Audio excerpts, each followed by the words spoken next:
Welcome to the Just Ingredients podcast. I'm Cara Lynn, and here we talk all things nourishing to the mind, body, and soul. This is a place where you can find just good ingredients to life.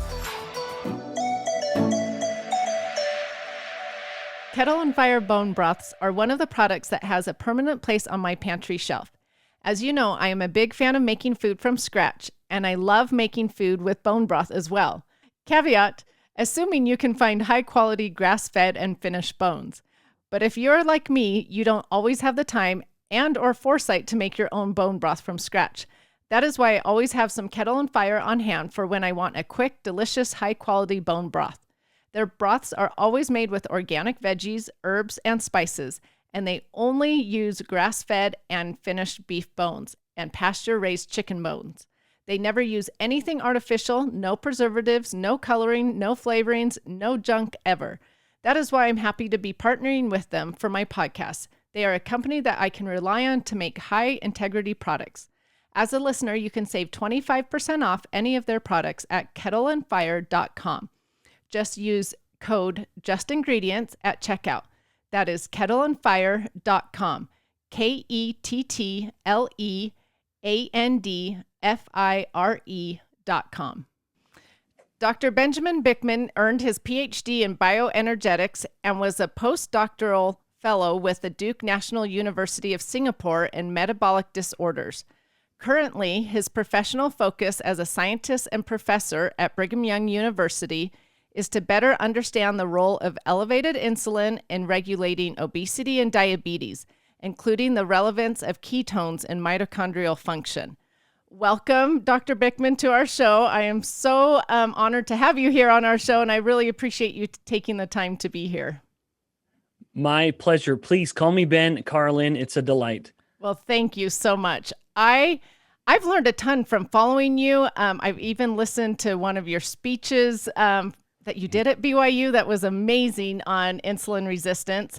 I've learned a ton about insulin resistance from following you on Instagram. So I'm really excited to have my followers just be educated on this issue that we have today. But before we begin, will you just tell my followers a little bit about yourself, your background, and how you actually got into studying insulin resistance? Yeah. How did I become an expert in what is both the most common problem and yet one people almost know nothing about? Right. That's kind of the irony of this, or the paradox of insulin resistance. So my background academically it started as a student, as an undergraduate, and I had just gotten married, and yet I was just now nearing the end of my undergraduate time, and faced with this early life crisis, for lack of a better word, but truly in my early 20s, at 23, it really felt like a crisis. It was the biggest problem I've ever had to deal with, which was, what am I going to do with my life? I anticipated being, I was just married, so I was already a husband. I was anticipating being a father, and the weight of that future duty, or that those responsibilities that I would have, really started settling on me. And it was a matter of tremendous thinking and prayer, to be frank. And I was struck by the lifestyle that I noticed among my professors, and I thought, that's a lifestyle I would like. And then that happening around the same time, I realized there were still actual scientists studying the human body. I naively thought, in the early 2000s, I thought, we already know everything. There's no such thing as actual, life scientists or biologists studying the human body. And I was completely blown away by the fact that there were true scientists still studying the body. I thought we already knew everything. That's awesome. So yeah. So those two things kind of merged at the same time in my mind, and that began this career of wanting to study the body. And then around that same time, I stumbled across a scientific manuscript that had just recently been published, more evidence that this was still an active, breathing area of research, where this, and I was always interested in the body and human health. And this study found that as fat cells grow, they become pro-inflammatory. And it was this increased inflammation in the body that was then leading to insulin resistance, which was the foundation of type 2 diabetes. So there's several pieces that I just kind of put together here, but essentially that there was this phenomenon known as insulin resistance that was connecting these two twin epidemics, obesity and diabetes, because of course they always go, type 2 diabetes, they always go together, and insulin resistance was the great mediator. That was the focus of my PhD. What is it about insulin resistance with fat cells what is it about fat cells that drive insulin resistance? And then my postdoctoral work was looking more specifically at inflammation and the role of different fats in kind of driving that inflammation to then cause insulin resistance. And then now that I've had my own lab as an independent scientist and professor for the past 10 years, it's really been just diving more deeply into not only the origins of insulin resistance, and many other topics as well, but also insulin resistance in areas that once upon a time were totally overlooked, like in the brain causing Alzheimer's, or in with regards to sexual function causing infertility. So there are many aspects, and we'll get into all of that. But that's kind of the journey that I took. It was this early life crisis to want to do a career that would allow me to be a very devoted family man. And then combining that with something that I really thought was interesting and would provide a good living for my family. And then now, looking back, studying a disease, insulin resistance, that truly has become the single most common health problem.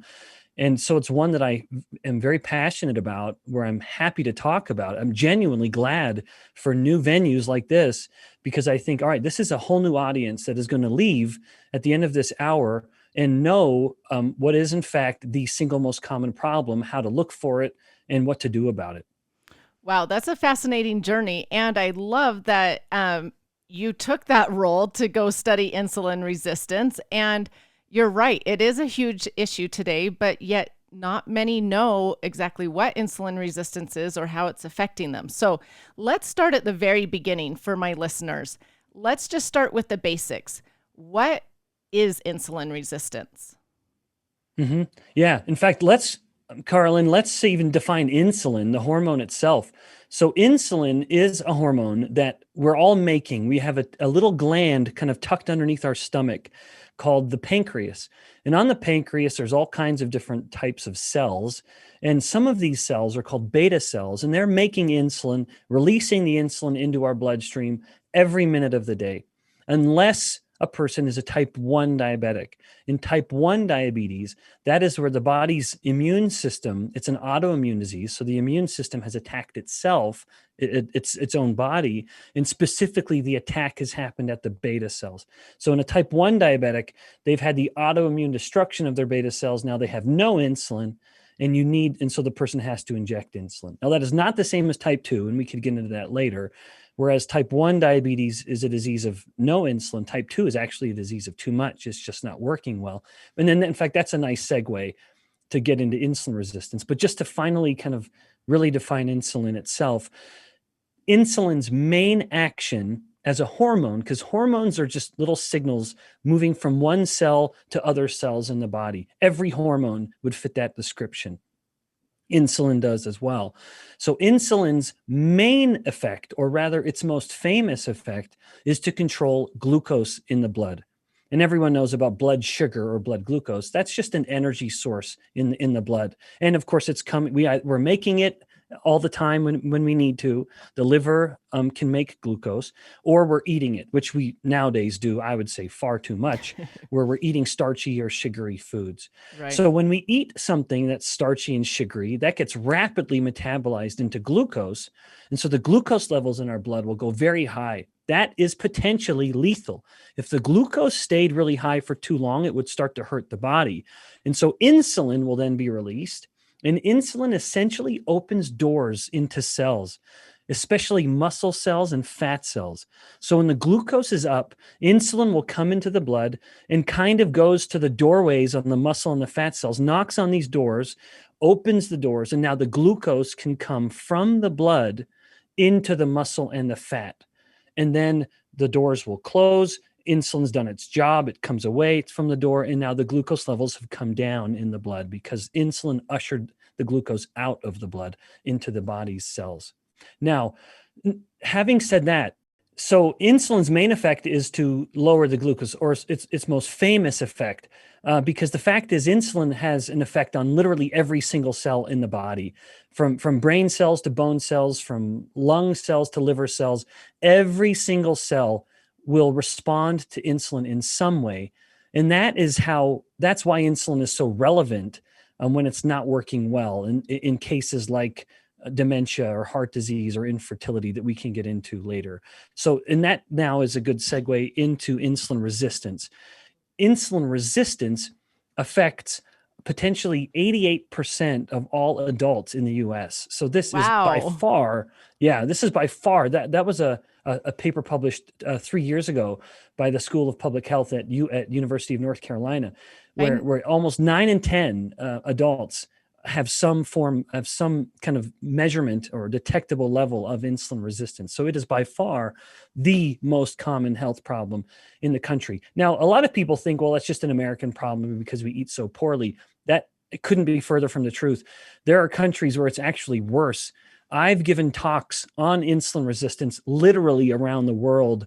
In places like the Middle East and Southeast Asia, there are areas where it is in fact worse. It's more of a Wow. problem there than it is here. So this is a global problem, but it's a global problem because of the global diet. And we'll get into that when we start talking about the origins of it. But nevertheless, insulin resistance is a disease. It's like a coin with two sides. On one side of this coin, we have some of the body's cells aren't responding to insulin as well as they did before. This would be like the muscle cells where insulin's coming and knocking on the door, trying to move the glucose in. The muscle just doesn't respond as well.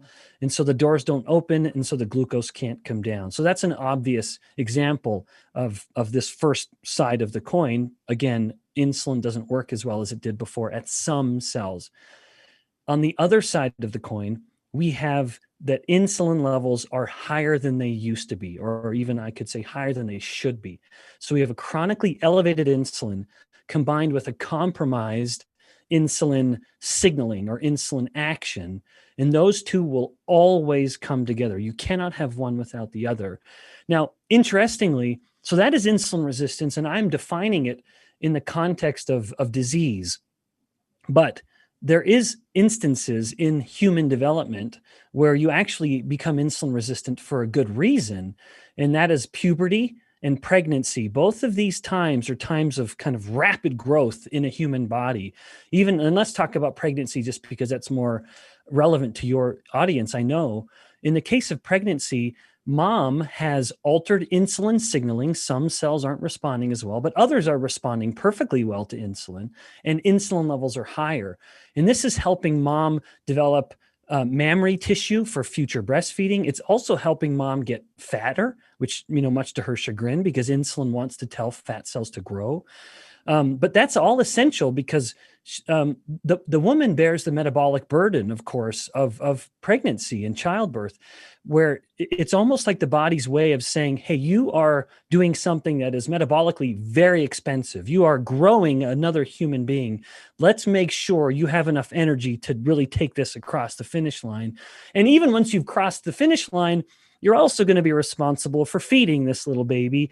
And so once again, that's all coming from your own fat cells, which is why when a woman breastfeeds, she actually will lose fat more quickly. But also that high insulin promotes the growth of the baby, and it helps the baby get big and baby get fat. And babies are supposed to be fat.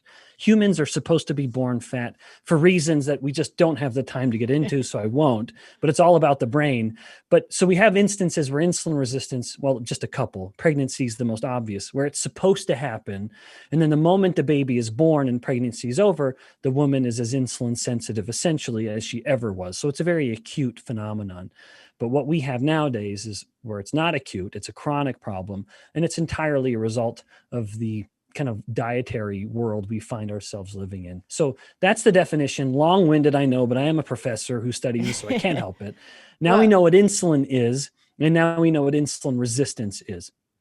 Thank you for explaining that. And I actually am shocked that 88% of people have it, because I knew it was a problem today, but I had no idea it was 88%. If you were to ask me, I would have said, oh, maybe a little bit over 50%. So Yeah. we definitely need to educate people on this then, if this is such an issue. So let's stay basic here for my listeners. And how would someone know they had insulin resistance? Are there signs, symptoms? Yeah, great question. So there are some easy ways to do this and then some more technical ways to determine. The easy way is a few. There's kind of a little kind of laundry list of things, or a little quiz almost we could take, which is, does someone have an immediate relative who has type 2 diabetes? If so, that's a huge warning sign that you're going to struggle with this, because type 2 diabetes is a disease of insulin resistance. I'd mentioned very briefly that in type 2, it's a disease of too much insulin. And that's because in insulin resistance, the insulin is high, but it's high enough and it's working well enough to keep the glucose levels normal.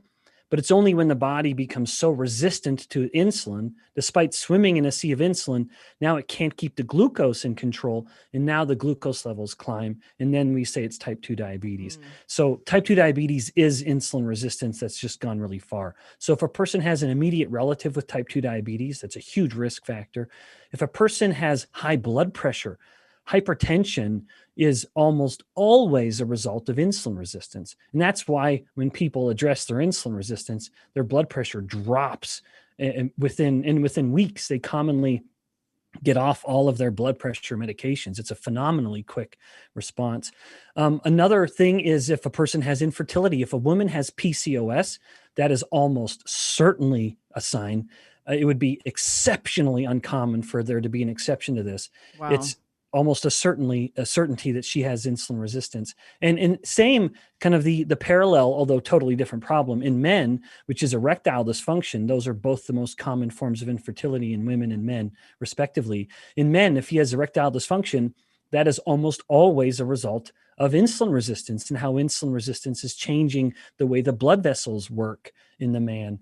So those are, and then maybe one last thing I'd say, skin, there's skin disorders. If a person has skin tags are just these teeny little bumps of skin that kind of stick right up like a little pillar or almost like a little mushroom. This is not like a big kind of mole, a big bump, but rather a kind of a pillar or a column-like little projection of skin. People will commonly get them around their neck, or they'll get them around their armpits. If a person has skin tags, that's a very strong sign of insulin resistance. So those are the things someone could use to kind of look at home. And then other than that, a person can actually get a blood test and get their actual insulin levels measured. And if their insulin level is, around 10 in the units in the United States, or microunits per mil, it'd be a little U and then a bigger U. If a person has 10 microunits per mil or lower, that's a very good sign that they are insulin sensitive. If it's higher than that, into the teens or into the 20s, and it can be even much higher, that's a warning sign that you're insulin resistant. And that can just be done with blood work. Yep, that's right. Yeah. So basically the patient, when they go to the clinical visit, they'll say, hey, can you just check the box and get my insulin measured? Commonly in the United States, it will be measured, or it will be covered by insurance. But thankfully in the US, the market is so good that capitalism is so wonderful that you can go in almost to any clinic and get your insulin measured for just like, I don't know, $30 or $40. Good to know. Okay, talking about symptoms though, is belly fat a sign or not necessarily? Yeah, it certainly is actually. I didn't add that to the list because there's slight differences in men and women. But yeah, absolutely. If a man, I'm going to try to remember the cutoffs. If a man has a waist circumference, you actually get that little fabric measuring tape and go around the biggest part of the belly. If a man has a waist circumference that's above 110 centimeters, and I only know it in centimeters, but I am Canadian, so I'm comfortable We'll convert that in the show notes. Yeah, I think that's going to be, I guess, around half that. But yeah, so 110 centimeters, or in a woman over 90 centimeters, I think that's being a little too generous, to be frank. So I will commonly say if a person knows they have, but I appreciate how difficult it is to say this. If they know they're fatter in their midsection than they ought to be, then that's a reason to be careful. Now, I say that with some caution simply because women just store fat differently than men do. And so knowing the audience is primarily female, I left that out because it's just not as obvious of a problem. In fact, I'll say this another way, where if a woman measures her waist to hip ratio, so measure the smallest part around the belly, that'll be usually just right around the belly button, and then the biggest part around the butt and hips. And that waist to hip ratio in women, I think it needs to be around 0.8 or so. If it's higher than that, suggesting that the waist is bigger than the hips, then that's a problem. A healthy woman should be, kind of bigger around the butt, basically, than she is at the belly. Whereas the man is almost never going to be like that. And the more a woman has that that fat pattern storage that is more apple-like rather than pear-like, then the more harmful that's going to be. Okay, that's good to know. I did know that it was easier to tell in a man than a woman. Yeah. So that's good that you said that. Okay, so now why do you think insulin resistance is so prevalent today?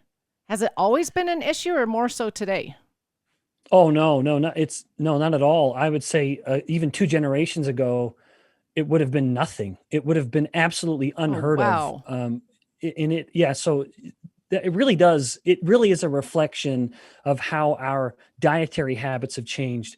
And I would say that that's almost the single variable. Sure, we could say we don't sleep as well. That matters. We don't exercise the same. Well, mind you, 2 generations ago, no one exercised. People just maybe got up and did more. They moved more. But even still, we see that so exercise is helpful, but it's not the missing link. It is all about the food we eat. And I think something terrible happened in the 1970s. This was when the United States government first issued the dietary guidelines for Americans.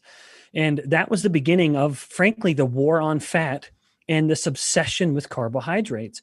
And I very much blame that trend, combined with the industrialization of food manufacturing, perhaps, which I think kind of had its origins from World War II, where I don't mean to, this is a delicate topic in a way, because I don't want to offend people who have different political views, but part of this was with the roles of husband and wife, or mother and father, changing. And once upon a time, mother really was the source of all food in the home.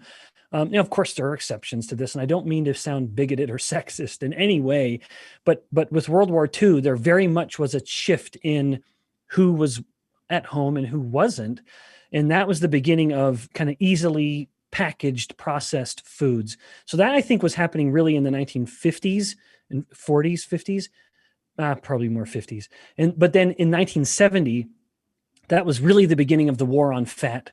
And so these food manufacturers, when they were taking out the fat so that they could have a stamp of approval of, the American Heart, this is heart healthy, this is American Heart Association approved, they would take out the fat, but then that would make a food, of course, less palatable. We all know that if you have a meal and it has no fat in it, it's not going to be as palatable. It's not going to be as enjoyable to eat.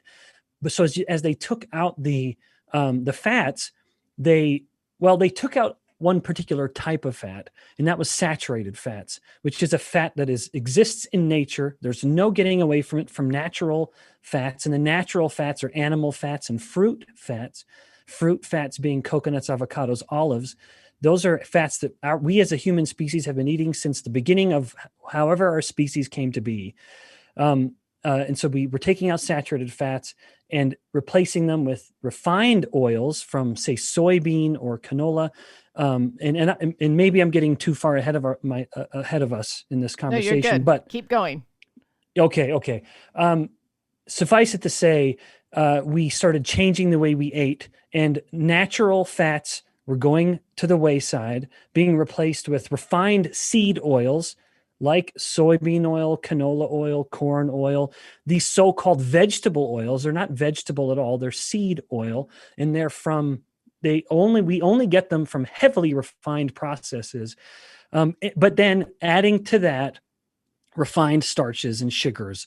So this was this explosion of both of these. So soybean oil has become the single most commonly consumed fat in the American diet. Now, so when I point the finger at soybean oil, and people will say, well, I don't eat soybean oil. Well, the vegetable oil, the big bottles that people are buying from Costco, that's soybean oil. And it has become the single most commonly consumed source of fat in the American diet. We eat 56,000 times more of it now than we did in the early 1900s, because essentially we never ate any of that at all. Mm-hmm. But the two most common fats now, it's soybean oil and it's shortening, which is like a mix of canola and cottonseed oil. So these two kind of Franken fats, these two fake fats that we have to have incredible technology in order to get them, because seeds don't give up their fats very readily. They go rancid so quickly, so they have to add deodorizers and other chemicals to them to keep them even remotely usable in the home. But contrast that, though, Carolyn, with saturated fats. Saturated fats, like from coconut oil or from most other animal fats, although animal fats are a mix, to be perfectly frank, they're a mix of saturated, monounsaturated, like olive oil in the animal fats, and then polyunsaturated. Seed oils are almost purely polyunsaturated, where there's a lot of double bonds in the fat, like in a fat molecule, this big long stretch of little carbon atoms. Polyunsaturated have a lot of double bonds. And those are areas where the fat can go, that's what causes the fat to go rancid. In contrast, a saturated fat, which we've all been told is the root of all evil, is exceptionally stable. It's almost impossible for a saturated fat to go rancid, which is why your jar of coconut oil can essentially sit in your house for years. And why you can have a little jar of like bacon cooking lard or tallow when we used to get more fat from, say, beef, and it can just literally sit on your counter and stay good for weeks or months, but not with these seed oils. They go rancid so quickly that they have to add deodorizers in order to keep them from stinking. So these are exceptionally unhealthy fats, and tragically, we eat more of those seed oil fats than we do the traditional natural fats, like those that come from animal and fruit sources. Now, I emphasize fruit because the fruit fats, coconut, avocado, olive, our ancestors, and even thousands of years ago, they were getting fats from these things because all they needed to do was get the flesh of the fruit, which is the olive itself or the interior part of, say, the coconut, and then they just press it, they just squish it, and it gives its oil. So those are fats. So animal fats and fruit fats are the fats that we've literally cut our teeth on as a species, and we are exceptionally well suited to eating them, and so we should. So back to your original question, because boy, I've gotten distracted. No, that's good. What has changed? It's that we are now eating a lot of refined carbohydrates, which is not the same as fruits and vegetables. I'm not vilifying fruits and vegetables, but refined carbohydrates, processed starches, processed sugars, combined with refined oils, these two together create a wonderfully toxic mix. And in nature, carbohydrates and fats don't come together, really, with the exception of milk. Milk, which is when mommy mammal is feeding baby mammal, is high in all three macronutrients: carbohydrates, fats, and protein. And that is a perfect cocktail for growth. If you want a little thing to grow as quickly as possible, give it all three macronutrients, which milk does, and now you have a perfect food for growth. But other than that, in nature, you do not have carbohydrates and fats come together. And I think there's a reason. I think there's a lesson to be learned from that. We should be very careful when we mix the two of those. On one hand, because it's so bloody addicting, it's so delicious. Carbohydrates and fats together it's a magic mix. But it's also a uniquely fattening and harmful mix.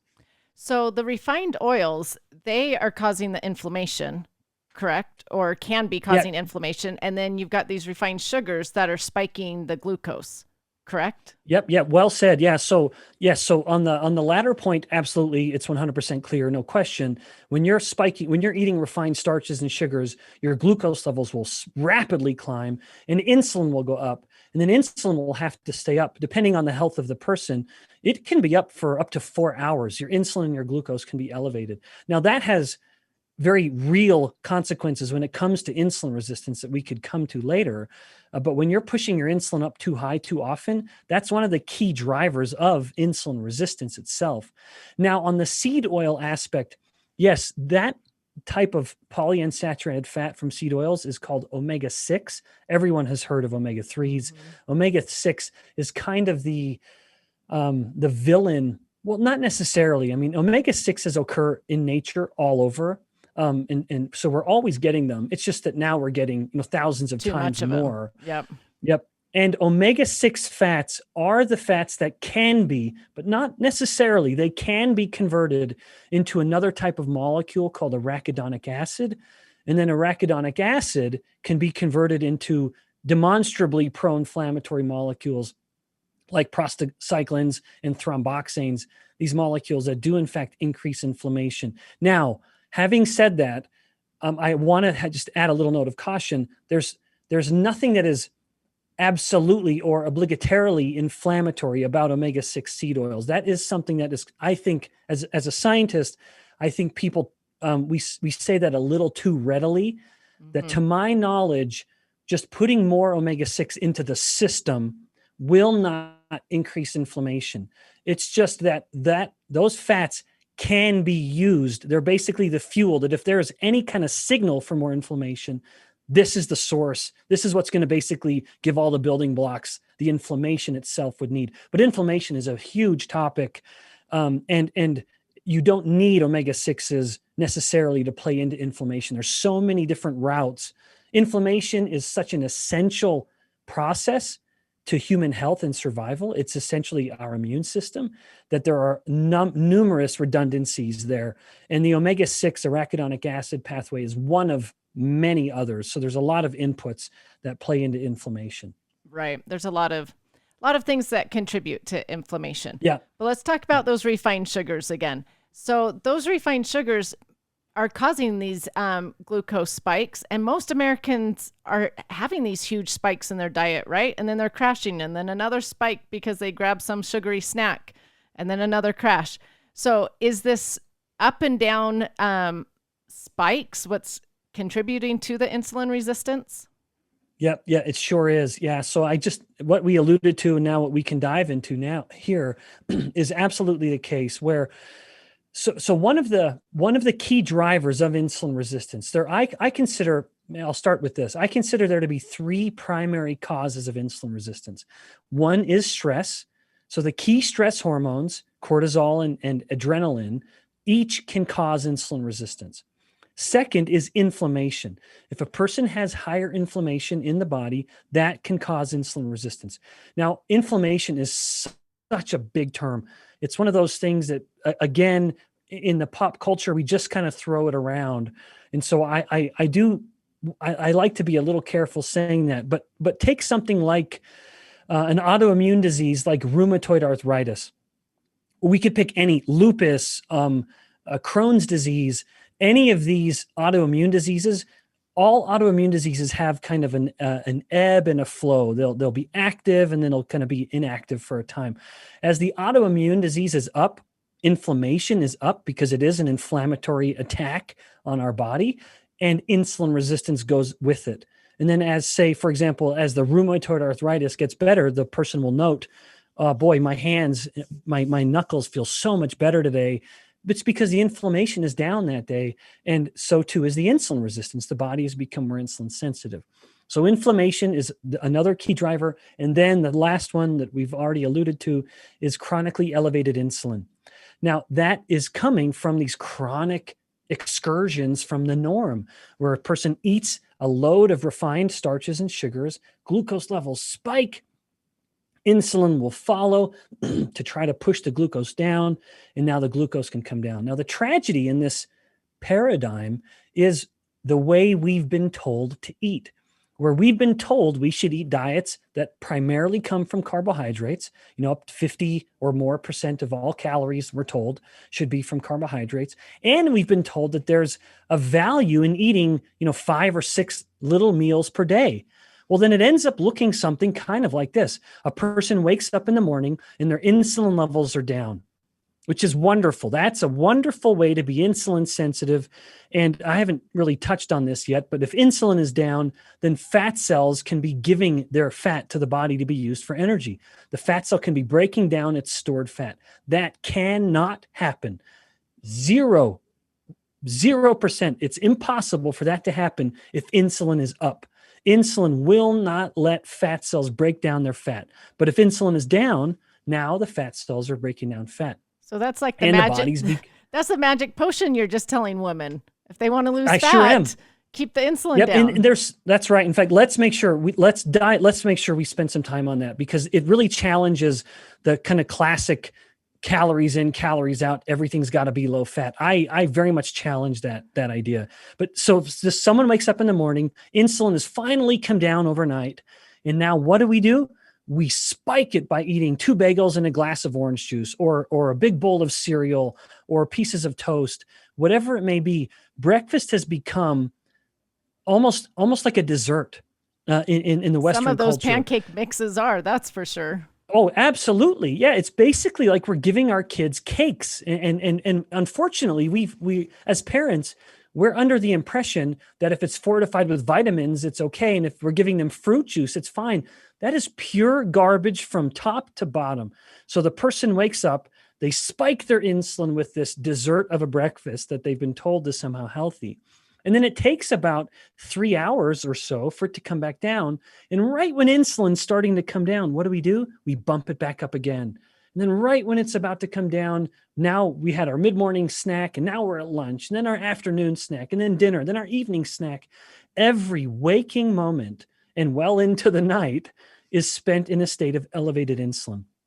That is keeping us fat or making us fatter, and it's driving insulin resistance. We have to just somehow break that cycle by either saying, okay, I'm gonna fast a little more frequently, or I'm gonna focus on the macronutrients that don't elicit an insulin spike, namely fats and proteins, because fat and protein, which in nature always comes together, protein always comes with fat, I should say it that way. Those two have together, especially, have little to no effect on insulin. So if someone wakes up in the morning, kind of great, grandma's and grandpa's breakfast of bacon and eggs, that is almost totally going to be fat and protein. And for example, I'll just say this, there's something magical about that mix. Fat and protein are supposed to come together. They're better for building muscle. It's better for digestion. Nowadays, people just want to take protein. You won't digest it as well. It will upset your stomach. Try mixing it with fat, and I almost guarantee you'll digest it better, and there'll be less discomfort in the process in your stomach. But nevertheless, focusing on, say, that as a breakfast, or heaven forbid, I'm just going to fast through breakfast. I'm going to have a cup of tea, and then I'm going to have just a bigger, heartier lunch of protein and fat. And I'm not saying carbs are bad, but make sure you focus on the least refined carbohydrates, like fruits and vegetables, and have them at the end of the meal. Have your protein and your fat first, and you have the carbs at the end, and your insulin response will be significantly less. If you start with the carbs and then you load the protein and fat, it will be high. Put it at the end. So carbs come last. So that's interesting, because I have a dad who is a type 1 diabetic. And so our whole growing up, he loved to eat the protein and the fats. That's what he did well on. And we had to be really careful with his carbs. So all Americans should really eat that way. Almost like we all have diabetes. Yeah, absolutely. The great tragedy when it comes to diabetes is that a diabetic will be told, you can eat whatever you want, just make sure you take enough insulin in to cover what you've eaten, to cover your glucose. But that's terrible advice. A type 1 diabetic like your dad, they will often learn through experience, holy smokes, I can eat that big juicy steak and I need little to no insulin, and I'm going to be satisfied for 6 hours because of it. It's fueled my body so well. Or I can eat this piece of cake or these bagels. I'm going to need I 50 units of insulin, easily 10 times or 20 times more than you'd need from a steak. And you're going to be hungry again about 2 hours later. And in fact, that's something I didn't mention. A meal that spikes your insulin, it will push all the nutrients out of the blood. Insulin wants the body to store energy. And so insulin, as it's opening doors for glucose, it's also preventing the fat cells from sharing its fat.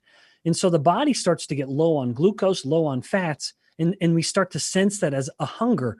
And so it's almost like when insulin has gone up, it's pushed all the energy, all the nutrients out of the blood. And now the brain is left wondering, hey, where's all the energy?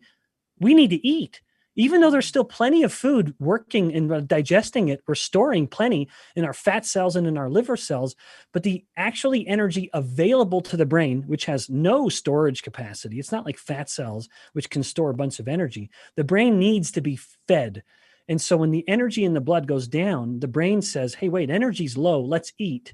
And so it will stimulate hunger. And that's why we see when someone eats a sugary, junky snack, 2 hours later, when they have no business being hungry, they start to get hungry.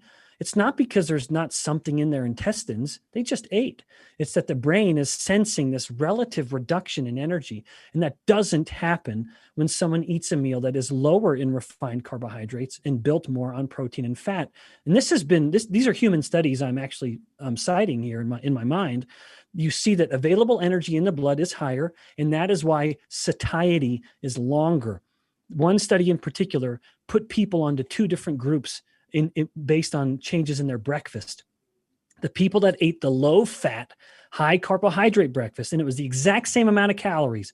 So it wasn't just a matter of calories, but the group that ate the low-fat, high-carbohydrate had a much higher insulin spike, of course, and they were much hungrier, much sooner than the group that ate the exact same amount of calories, but on a lower carbohydrate, higher fat, but same amount of protein type of breakfast. So a much smaller insulin release, more energy is available in the blood. They were not as hungry and were satisfied for longer. That's the key to long-term metabolic health in a way. It is, regardless of the calorie number, how much are these calories that I'm about to eat going to satisfy me? How long will I be satiated? Rather, in 90 minutes, am I going to be looking for something else? Or am I going to eat this and be good for 6 hours or so, maybe at least 4 hours? That's the key. So it's essentially satiety per calorie rather than just calories in, calories out. That old idea of we need to eat less and exercise more is based on this purely kind of caloric idea that it's just kind of a bank account of calories. If that idea worked, we would have solved the obesity problem decades ago because we've been saying it for decades. I say that all the time. I know. I say that all the time about calories in, calories out. Okay, so recap on all this. So Americans are eating too often, so their glucose, and too many carbs, so their glucose is high. It keeps their insulin high. Therefore, the insulin can't drop, and so the fat can't use their energy, and we're just getting fatter as Americans because more and more of us are becoming insulin resistant. So there are a lot of women I know that still count their macros, the fats, the proteins, the carbs, but it's still a huge thing to have low fat and even low fat numbers in these macro numbers. So that's wrong, right? Is what you're saying. Yeah, I disagree with that view totally. I don't think we should worry about fat. We should not worry about protein. In fact, if anything, women need to eat more protein, and it needs to be high quality protein. And by that, I mean, I know this is not popular these days, and so I'll speak about it politely and diplomatically. It must come from animal protein. I do know that there's very much a sentiment nowadays that animal sourced foods, like meat and eggs, are somehow harmful, and even that they're somehow harmful for the planet. Not to say that we can't have better ranching practices, but the same thing can be said for farming and large scale production of fruits and vegetables. I'm not saying that there isn't room for improvement there, but there's no question, truly no question. This is beyond debate. The data are very clear. The best proteins for humans are animal-based proteins. Eggs and meat are the best, and dairy. Those are the best proteins a human can eat. We digest them better, and we get more of the essential amino acids that come from those animal proteins.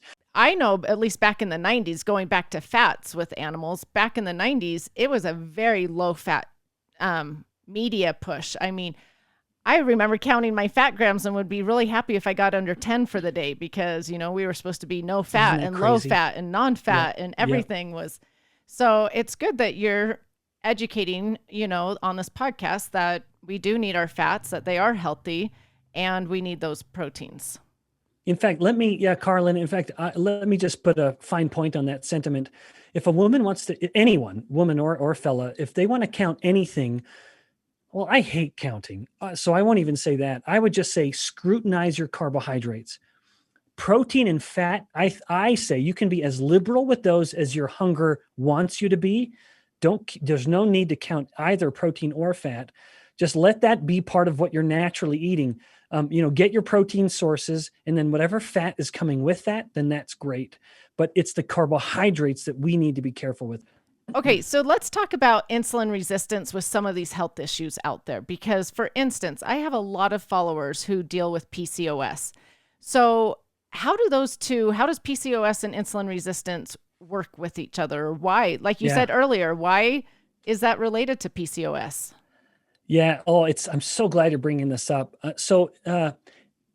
Female fertility is very complicated. I like to joke that while male fertility is like a barbershop quartet, female fertility is like an orchestra. There's so many moving parts, and it's all hormone related. So many hormones that have to play together in concert for fertility to work. Naturally, one of the primary part of this orchestra are the hormones called the estrogens. That's one little lesson there for the audience. There's no such thing as estrogen. There's no hormone called estrogen. It's a family of hormones that are called collectively the estrogens. And that stands kind of opposite or working with another group of hormone called the androgens. And the estrogens are the prototypical female hormones. Androgens like testosterone and dihydrotestosterone, those are the prototypical male sex hormones. But of course, both sexes have these hormones in them. Men need estrogens and women need androgens. We have them both in both sexes to be healthy. So in the case of female fertility, right prior to her ovulating, ovulation happens because there's been this enormous spike in estrogens. So estrogens go up, and this big rise or spike in estrogens is what ultimately opens the door from the ovary, allowing the egg to come out. That is ovulation. Now, prior to that happening, both ovaries have been developing multiple potential eggs, what are called follicles. So in both ovaries, and any month it'll be a different number of follicles developing than any other month. How many are in one ovary may change from the next month to the other ovary. So there's no rhythm to that, but multiple follicles will be developing. The high estrogen level will result in one becoming the dominant, and it will ovulate. After that has happened, there's a signal, once again hormone based, that actually has all the other follicles that had been growing to tell them to go away. They degrade to nothing. And so the ovaries, which had been growing with all these little follicles, one pops off and ovulates, then the ovaries lose all the other follicles and it shrinks back to where it was, ready to do it all the next month. But of course, to rewind that, the pivotal moment was this big spike in estrogens that come from the ovaries. Now, to bring this back to a metabolic view, in PCOS, that big estrogen spike doesn't happen. And so the ovaries are developing all these follicles, and in the absence of the estrogen spike, we fail to have that ovulation of one of them. And so all those follicles stick around. They don't get the signal to go away. And so that expansion, that growth of the ovaries and those little follicles become cysts, lots of little cysts. A cyst is just basically like a little bubble of fluid. And now the cycle starts to kind of start again, although it never really ended. We once again have the monthly cycle coming. The ovaries get more follicles, and we don't have an estrogen spike, so we don't have ovulation, and the ovaries get bigger and bigger and bigger, and that becomes, of course, very painful to the woman. Now, the failure of the estrogen spike is almost always a result of too much insulin. So if we dive back into the ovary, all estrogens actually, whether it's ovaries or testes, because this happens in men and women, all estrogens were once androgens. That's just a simple fact of sex hormone biology, that you have the testes and the ovaries will make, say, testosterone. And then there's going to be an enzyme, a protein that will convert testosterone into the estrogens. And that's an enzyme called aromatase. And so a woman naturally has more aromatase than a man does. She's converting more of her testosterone or androgens into estrogens. Men are doing it too, just much, much less. Insulin, unfortunately, when insulin levels are going up in the blood, it inhibits aromatase. So this enzyme that's attempting to convert the androgens to estrogens is essentially turned off. And now her ovaries that wanted to be making lots of estrogens have no choice but to make lots of androgens like testosterone. So the combination of this, it results in two kind of critical events in the woman with PCOS. One, she fails to ovulate through the process that we just described. She doesn't have the estrogen spike, so no ovulation. But two, and that's a result of the absence of the estrogens relatively. Two, she has too much androgens like testosterone. And so then she can start to experience other signs of PCOS that aren't overtly harmful, like the PCOS is, where it's hurting her body and making her infertile. In this case, it's just making things frustratingly awkward, perhaps, where she'll start to have acne, like a almost like a teenager would, because testosterone's so high. And she may start to have more hair on her body, again, because of the testosterone. And she can start to have male pattern baldness, which is, once again, in men, a result of high testosterone. So those are all the kind of off target effects, if you will, or indirect consequences of PCOS, which again, at its core, is a disease of insulin resistance, or too much insulin that comes with insulin resistance, and how that elevated insulin is hurting the way the ovaries want to be working when it comes to sex hormones. So interesting. I find it fascinating that insulin plays such a big role in all of that. But now I know my listeners are saying, okay, too much insulin is contributing to my weight gain, or to my type 2 diabetes, or to my PCOS. And I know they're wondering, like, well, what do I do? Is there a way to bring down this insulin resistance? Is it reversible? Yeah. Great question. Absolutely. 100% resounding yes. There's every reason to be exceptionally optimistic. In fact, insulin resistance can almost fully resolve within just weeks. And we, in fact, published a manuscript working with a local Revere clinic here in Utah Valley, where we took only women. The entire population set was women who had full-blown type 2 diabetes. And within just 90 days, their type 2 diabetes was totally gone. There was not a single clinical marker of it, Wow. Never a single medication taken, no pill popped whatsoever. So yes, there's tremendous reason to be hopeful. And once again, the ideas are simple, and I'll lay them out as 4 pillars. And I'll just say now, not to put a shameless plug in, all these topics are things I go into in a book that I published last year called Why We Get Sick. So anyone who wants to learn more about all of this and more, certainly go check out that book. So 4 pillars. First, control carbohydrates. Now, as we've stated, I don't mean don't eat any, but I do believe that carbohydrates are the greatest offender, where our dietary habits are now almost totally based on packaged processed carbohydrates. So if your carbohydrates come in a bag or a box with a barcode, then you're doing it wrong. You want to get your carbohydrates from fruits and vegetables, but eat them, don't drink them. That's something I really want to just make clear. Don't drink fruit juice, and don't even, I just say, be very careful with drinking your carbohydrates. That's not how they're meant to come. We're supposed to chew them and eat them with the fiber intact, right, as you mentioned, fiber. We need the fiber. Yeah. So 1, control carbohydrates. And then 2 and 3 kind of come together, because in nature they do. Prioritize protein. Make sure you're getting enough high quality protein. And usually your appetite can tell you if you're getting enough. But if someone wants to, I almost hate to say this because counting is so miserable, but you want to be getting around 1.5 grams of protein per kilogram of ideal body weight. So if someone's very, very overweight, they want to kind of peg that to where they know they want to get to. But if a person is 60 kilograms, then they want to be getting around 90 grams of protein per day. I'm going to have to get my calculator out to convert that to pounds because I I do know, I'm not know sorry. kilograms. It's the scientist in me where these these imperial units don't really work for science. So it's all metric.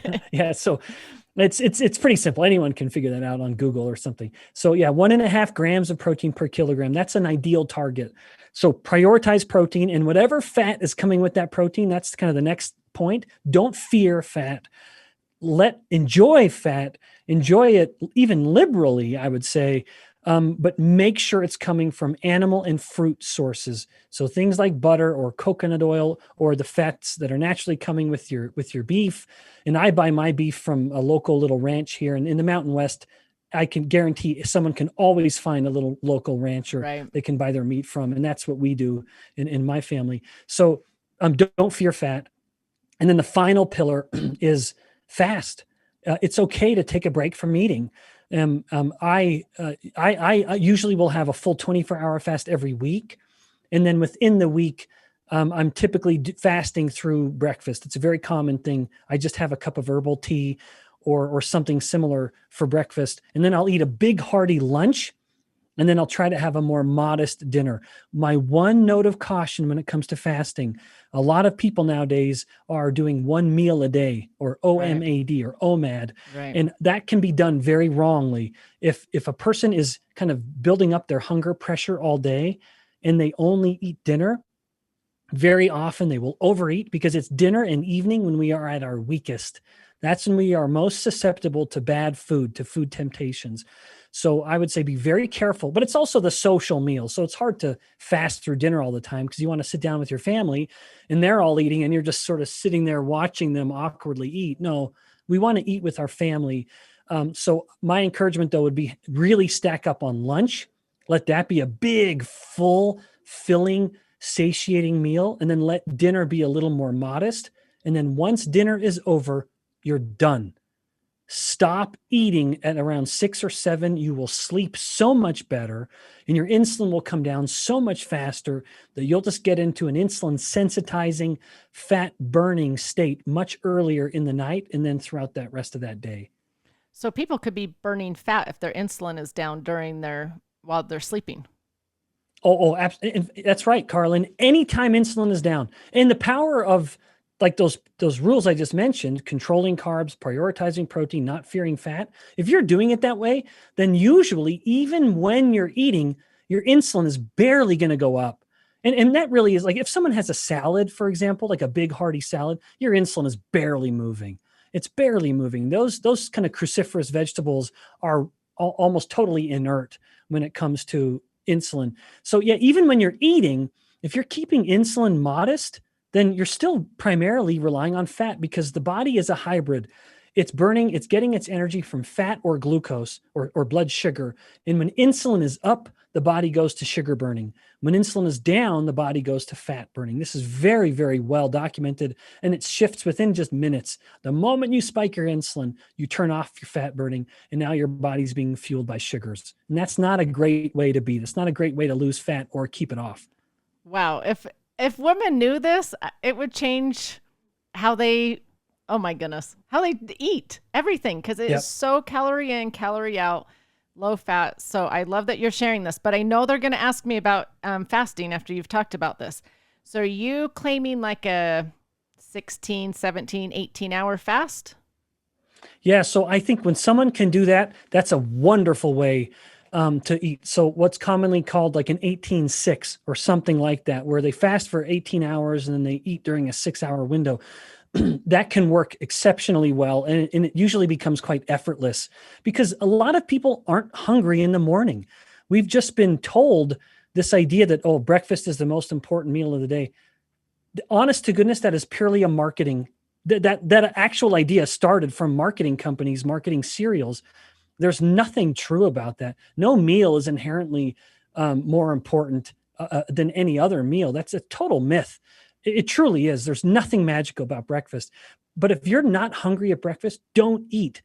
If you are hungry, I would say eat a good, hearty, big breakfast. There's an old maxim that went something like this: breakfast like a king, lunch like a prince, dinner like a pauper. That's the perfect way to eat. So if you are hungry in the morning, then you do it. You eat and be serious about it. But Have a nice eat lunch. the eggs and bacon, not the Yep, bagel and yep, orange juice. yep. Okay. That's exactly right. That's exactly right. Follow those principles with the macronutrients, and then when you're hungry, you eat. But then there's something to be said for saying, "All right, I'm going to do a 24-hour fast, say once a week." When you We basically have to know that as human adults, we are capable of fasting. We have so much energy stored in our bodies that even a lean guy, I'm a relatively lean middle-aged dude, I have hundreds of thousands of calories stored as fat on my body. I could literally not eat a single calorie for weeks and survive. Now, I'm not advocating this, but you can certainly do this. It's possible. But again, I almost hate saying this lest someone just jump in and say, I'm going to starve myself. No, because fasting can kind of turn into a form of, it's almost like a different form of bulimia where Right. they purge, where they're not eating for 24 hours. Then they just gorge themselves sick. Then um, they purge by fasting for another 24 hours. That's not a good way to do it. But yeah, back to your question, within a 24-hour window, I think there's tremendous value to having some structured days. Maybe not every day, but maybe it's all right. I fast for 24 hours from Sunday night to Monday night, and I drink water. And I'm drinking fluids, but I'm not taking in calories. And then on Wednesday and Friday, I'm going to have 18-6 eating windows. For examples, any number of ways people could do this. I personally only the only structure I have is that I will have an absolute 24-hour fast every week. And then the remaining days of the week, I do, in fact, just go off of my hunger in the morning, which is usually a result of how hard my workout was the day before. Hmm. And if I had a really hard workout, I'm typically going to be hungrier in the morning and I want to eat. I want my body to get that energy and the building blocks from the protein to be able to keep whatever muscle, a middle-aged guy is going to get. Okay, so I have to ask this really fast because I have a lot of moms that follow. Um, my kids are starving in the morning though before school, and I don't want to Mm-hmm. send them hungry, so No, I no, do no, give them a no. good breakfast. Oh, yeah, yeah. Thank you, please. Yes, I'm talking about we adults Okay. who are done growing, and in some instances need to grow a little less, depending on the direction we're measuring our height. Okay, I'm So, glad you clarified yeah. that. So when it comes to kids, I never would enforce any kind of fasting regimen on kids. Never, zero, ever. Okay. With me and my family, my strategy with my kids is I'm much more liberal with my kids eating foods that I don't eat. As a grown adult who, I went bald early and I figured the only thing I got now is looking good in a swimming suit. So I have a particular motivation to stay lean. But no, my kids, I'm much more liberal with them. Not that we have a lot of junk food and we almost never have cereal. My rules, if there are any, I want my kids to get protein because that is what's deficient in processed foods. Protein is expensive, especially from animal sources, the best sources. And so that's the first thing that's taken out of packaged foods. So we have very little packaged foods. And breakfast is homemade every day. I usually make it myself. It's bacon and eggs some days of the week. It's my kind of really egg heavy crepes that I make with full cream and a little bit of Nutella, which I don't mind a bit. And I know people can make Nutella at home. We have before. So it's crepes a couple of days a week. It's pancakes.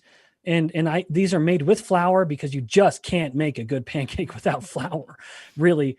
And I mean, maybe you can, but I can't. And so I don't even try. I don't mind if my kids have flour.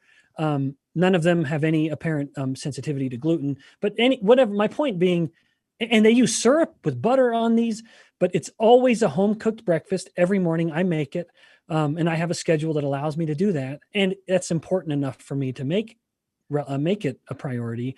But we never have cereal in the house. That's just not a culture. That was a fight we never had to have with the kids because they just weren't raised that way. They will have commonly they'll have sandwiches for lunch, but we always have cheese sticks. We have these little pepperonis that the kids love to eat. I love getting my kids to eat eggs any way I can. I consider eggs in that 1-to-1 balance of protein to fat in an egg. I think it's one of God's most perfectly packaged foods, and they're so versatile. You can do so much with eggs. And then dinner is what dinner is going to be. And as much as I adhere to my own dietary rules, another rule is I eat dinner with the family. And so if I've been really strict with breakfast and strict with lunch, now my wife tends to see nutrition the same way I do.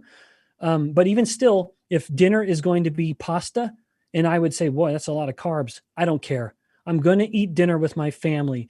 If there's a way for me to maybe cut out some of the carbs and focus more on the protein and fat, I will, without it being disruptive, to the dynamic. But I just never want, I want my kids to be raised in a home where they are used to eating real food and they enjoy it. They have a taste for it so that when they leave the house, they don't get tempted to buy skim milk and zero fat yogurt and whatever low fat cheese. I want them to know that food is real, and I want them to not fear fat and to focus on protein, because that's, again, I think that's the macronutrient that most kids are going to get deficient in as they eat foods from bags and boxes with barcodes.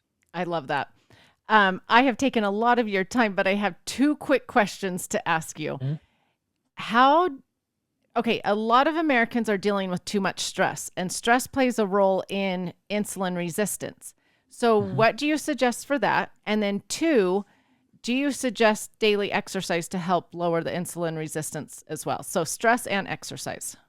Yeah, wonderful question. And they, in a way, kind of play together.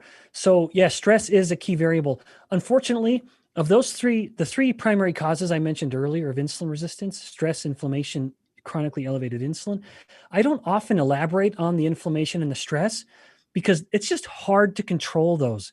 You can change your insulin by just changing what you eat, but stress in particular, that's such a vague kind of big thing. There's so many environmental inputs and our own minds that play into this. So I will only mention one because almost anything else it's just fruitless, because I can say, well, you have stress because of bad relationships, fix your relationships. And someone's thinking, yeah, great. Thanks, Ben. How am I going to do that? So stress is one of those. It's just harder to really get a firm grasp on. And I say this, and yet I'm a hypocrite in saying it, because I struggle with it so much, but that is good sleep. Mm, I would say good sleep is because sleep deprivation is a stress. right. Sleep deprivation causes insulin resistance, even within a day, although it can be resolved within a day of good sleep because of what it does to cortisol and epinephrine. If you sleep poorly, those stress hormones are up, then insulin resistance goes up, not to mention just the other consequences of being tired and sleep deprived. So I would say if there's any one thing to point a finger at, it's going to be better sleep habits. And for me, that is almost entirely a function of not eating into the evening. We always talk about blue light and screens, and I think that matters. I really do. But that's a far smaller input for me personally than just making sure I'm going to bed without my stomach being stuffed with food. That is the greatest predictor of whether I'm going to have a good night or not. Good to know. So that's the stress component. Now, to mention exercise, it's interesting because exercise is a stress. It's something that's hard for the body, but it's a good stress where it challenges the body and the body ends up better on the back end of it, of course. I am a huge advocate of exercise, in part, well, for numerous benefits, but one being when a muscle is working, it's contracting and relaxing. That process actually opens those glucose doors without insulin ever having to come and knock. So the Mm, moment someone starts exercising, insulin will come down and it will stay down during the exercise and well beyond.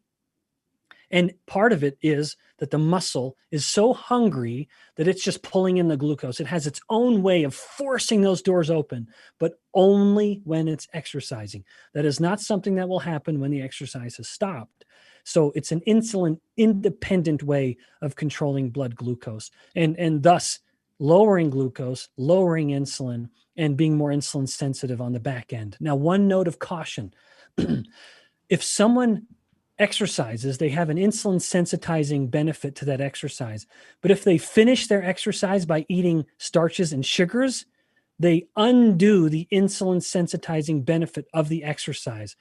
And that matters that's because so interesting. many people, they exercise and they start drinking Gatorade, or they exercise and they go get a fruit smoothie, which often is loaded with sugar, and you have undone all of the insulin sensitizing benefit of the exercise. That's a human study that I'm citing actually. So published human data. So exercise is helpful, but don't become permissive with what you eat on the back end. Too commonly they say, I just exercised, I'm going to go get that big smoothie or that big sugary Coke, not to say diet soda, Or liquid which does not IV. affect insulin. Yeah, yeah, That is yeah. full So of eat sugar. something. Yep, that's right. Keep your blood sugar down. Don't load the system with sugar. If you need anything, focus on protein and fat if you're hungry at the end of your exercise. Oh, that is great. You have taught so much. I could pick your brain for another 2 hours because I still have a whole list of questions. So Yeah, we didn't even talk about Alzheimer's I and cognition know and so many things. there's too many. We'll just have to have you on another show because Yeah. really, I have a whole list here I didn't even get to. Thank you so much for spending your time here and teaching my listeners. I really appreciate it. I love that they, one, learned what insulin resistance is and how that's affecting weight gain and type 2 diabetes and those types and PCOS and those types of things. But I love that you taught that they can do something about it, increasing their fats and proteins, reducing those carbs, better sleep, not eating before sleep, the fasting. So thank you for all of these tidbits. Tell my listeners where they can find you. Yeah, thanks. So I'm mostly active nowadays on Instagram.